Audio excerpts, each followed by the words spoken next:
Hi, I'm Philip Smith, financial planner with Tidepool Wealth Strategies, helping self-employed professionals and solopreneurs just like you cultivate resilience in your plans to retire well. This is the Financial Planning Podcast about money management, best practices for long-term growth, wealth building truths and fallacies, successful retirement strategies, and more, where I'll be sharing concise, actionable retirement planning guidance. Welcome to the Financial Flow. Welcome to episode 7 of The Financial Flow. I'm Philip, and today we're wading into the topic of cash flow management, or as I like to call it, how to make sure your money doesn't Houdini mid-purchase. But first, I'd like to share some personal perspective on this. When I was an enlisted Marine, I didn't know the term cash flow. Government paychecks just endlessly flowed. On the 1st and 15th of every month, like clockwork, I got paid. As long as I was in the military, there was money to be spent. I overspent and ran up credit cards, always assuming that once I had everything I wanted or needed to buy, I could pay the debt down with the never-ending and annually increasing paychecks. Well, spoiler alert, I was wrong. Turns out the government money tree doesn't extend its branches to civilians. I ended my military service in 2008. Yes, 2008, having absolutely no idea what was happening with our economy at the time. The story of my ride on that particular struggle bus can be shared another day.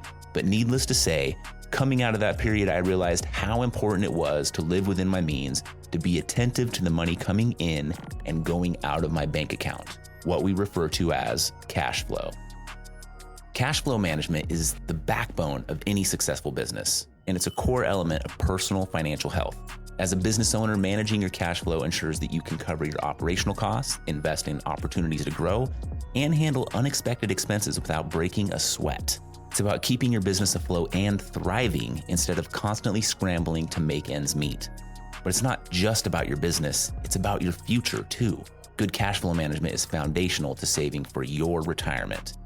If you don't manage your cash flow effectively, it's challenging to set aside money for long-term goals.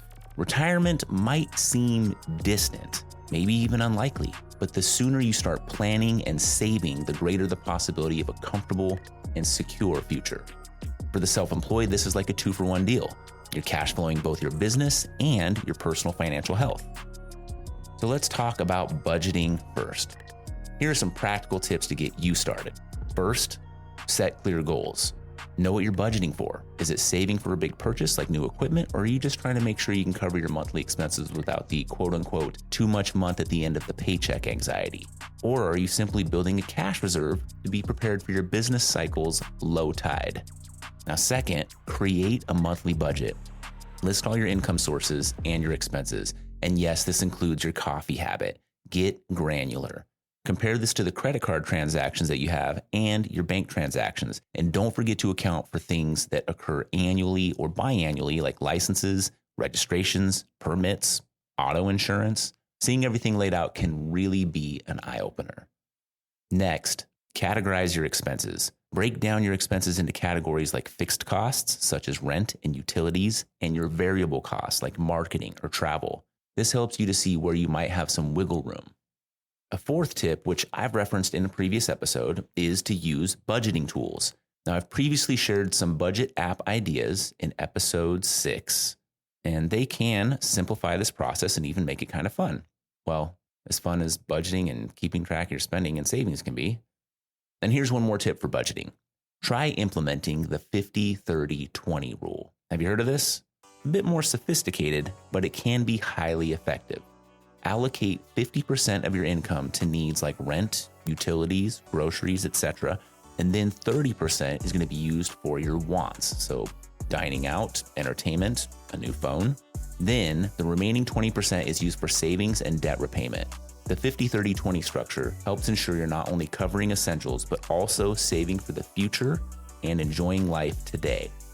If you find that your needs, wants, and savings are way out of line with this suggested ratio, try to find places where you can make some reasonable adjustments. Nearly all of us have places where we can make at least a small adjustment to improve our financial situation. Now, on to tracking expenses. The best old school way to track stuff? Keep receipts. For some, this might sound a little archaic, but it does work. If you don't want to keep a box of receipts, you can use an app because there's an app for almost everything. check out Expensify or the QuickBooks Self-Employed app. Both of these let you scan and organize your receipts digitally. I've used QB Self-Employed, but it doesn't file away my scanned receipts. So I've actually enjoyed using the Box mobile app, which lets me scan receipts and save them directly into a cloud-based folder. It's like putting my receipts in the specific tax filing year and business or personal category folder, and then carrying that entire warehouse of boxes and filing cabinets with me everywhere I go. Another helpful strategy that works is to schedule and keep an interval of regular check-ins. Set aside time weekly or bi-weekly to review your expenses. Put it on the calendar and treat it like an important appointment, because it is. A third strategy for tracking your expenses is to maintain a separation of business and personal finances. This is absolutely crucial. Mixing the two can lead to confusion and potential tax headaches. Use separate bank accounts for your business transactions. Have a separate business credit card. There are legal and tax reasons for this. If you're operating as an LLC or an S-Corp, keeping your business and personal finances separate isn't just a good practice, it's a legal necessity. Commingling funds can jeopardize the limited liability protection that your business structure provides. In other words, if you mix personal and business expenses, you risk losing the legal distinction between you and your business. It's something called piercing the corporate veil, and it can potentially lead to exposing your personal assets to business liabilities. Now, from a tax perspective, separating your finances simplifies your record keeping and makes tax time less of a headache. The IRS loves clear, organized records, and so does your accountant. Remember, most accountants bill for the hourly work. Being organized reduces some of the work and therefore saves you dollars. Properly separated finances can help you easily claim deductions and hopefully avoid any red flags that might trigger an audit. Sorry, got off on a bit of a tangent there.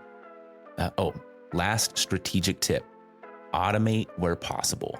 You can set up automatic payments for recurring bills to avoid late fees and streamline your cash flow management. Now, I know what you're thinking. Philip, this sounds like a lot of work and I already have a full-time job.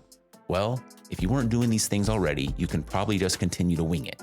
But that's like trying to bake a cake without a recipe. Sure, you might end up with something edible, but there's a pretty good chance it'll be a hot mess. Think of budgeting and tracking expenses as the secret ingredients to your business success. They're not the most glamorous parts, but they're absolutely essential. There's nothing quite like the feeling of seeing your cash flow improve and knowing that you're in control. To summarize, managing your cash flow effectively involves setting clear budgeting goals, categorizing your expenses, and regularly tracking where the money flows. Using tools and apps can make this process more manageable, maybe even enjoyable. I'm sure that's not the right word. Anyhow, let's take some action on this. If you haven't already, you need to create a monthly budget. It's absolutely essential.